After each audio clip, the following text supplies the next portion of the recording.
Good morning, everybody, and welcome back to the Engine Builder Show. For today's episode, Gabe will be answering why your last website project failed and how to fix it. As usual, thank you everybody for tuning in and enjoy the show.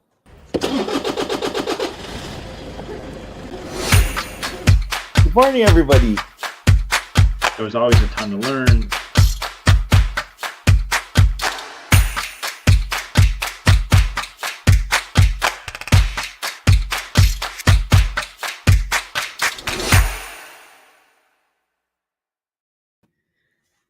I am a huge fan of technology and absolutely love being a part of development projects, technical projects. We're working on a large business platform right now for a client that'll they're going to invest probably $500,000 overall in the platform, and we absolutely love working with technology, building websites, and helping our clients really create effective destinations so they can drive prospective customers there, so they can serve existing customers.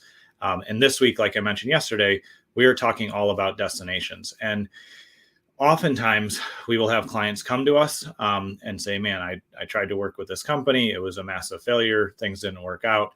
And while technology has, made things a lot more accessible over the years, it's also made it so that there's plenty of folks out there who unfortunately have no experience and are claiming to be web designers, or people that maybe are web designers at some level, but don't really have the business processes and all the tools and the principles in place that are going to help them effectively deliver a website to you.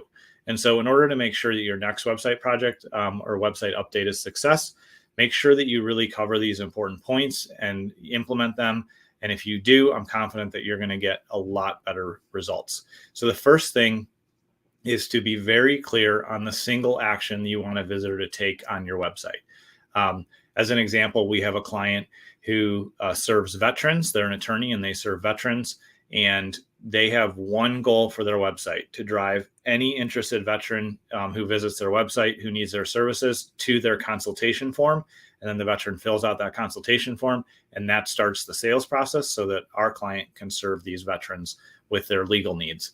And so all throughout the site, that's where we're sending them. We're sending them, if they're reading a blog post, ultimately we want them to fill out the consultation form. If they're on the homepage, there's a quick little assessment they do that drives them the consultation form. When we ultimately, do email marketing and other things, we're just going to drive them to that specific destination. So if you're clear on the single specific next action that you want your prospect to take, then make sure you communicate that clearly to your web designer and make sure that they are implementing that, not just on the homepage, but ultimately in multiple different places throughout the site. And again, we're going to be talking all about destinations this week on the show. So lots of good content. If you missed yesterday's show, check that out and make sure you tune in tomorrow as well, because we're going to keep going through these principles. So again, the first thing to help you prevent failure in your website project is to make sure that you know the single action, the call to action that you want a visitor to take, and make sure it's clearly put all over the site. If anything, lean towards a little bit over the top of being a little bit more aggressive and putting that call to action all over the place than having it too infrequently, because you don't want a prospect that needs your services to miss that next step that they should take so that you can serve them. The second thing to do with your website project is to verify that the web developer actually has experience by viewing their portfolio and looking at the work they've done, and have them explain it to you, explain what they built and why and the designs and everything like that. Because if they've done a lot of projects, even honestly, regardless of if it's in your industry or not, then they're going to understand, here's the process, here's good design, here's best practices with coding things. And instead of just signing up and jumping in, go through their portfolio with them and have them talk through and explain what they did and why. Somebody that is experienced in their craft, regardless of what it is, can share the details. They can explain the whys. They can teach you the principles behind it. Somebody that really doesn't have a lot of experience, or unfortunately, I've seen this on occasion, is showing you a portfolio that isn't there, can't, in depth explain why they built it because they didn't build in the first place. Or if it's one of their first projects, they just won't have the depth of understanding that they need to really serve you well. The third thing to really pay attention to is set a realistic schedule with the web designer. So talk to them, say, what's the process look like? What feedback are you going to need from me? Typically, how long does this project take? And then ultimately, whatever schedule they give you, add 20 to 30%, additional time into the schedule, Because what happens frequently, we see this, and so it's part of why we build a strong schedule and we support our clients well when we're building their websites, is you'll get into the project and a new opportunity will come up in the business. And you'll be like, I need to add a page. Or you'll get into the project, and even though you clarified and verified and signed off on the approach and the style and the design and the sitemap, you realize, you know what, I have to have this extra page, or I need to change the homepage component. And so there's going to be important changes that you need to do in the middle of the project. And you want to be able to have time cushion for those.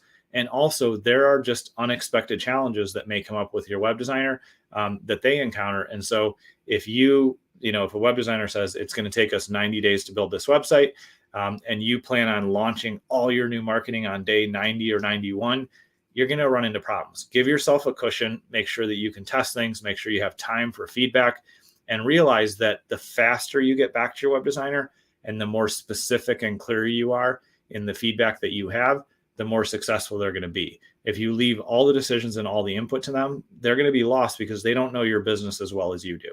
So that's definitely an important third step.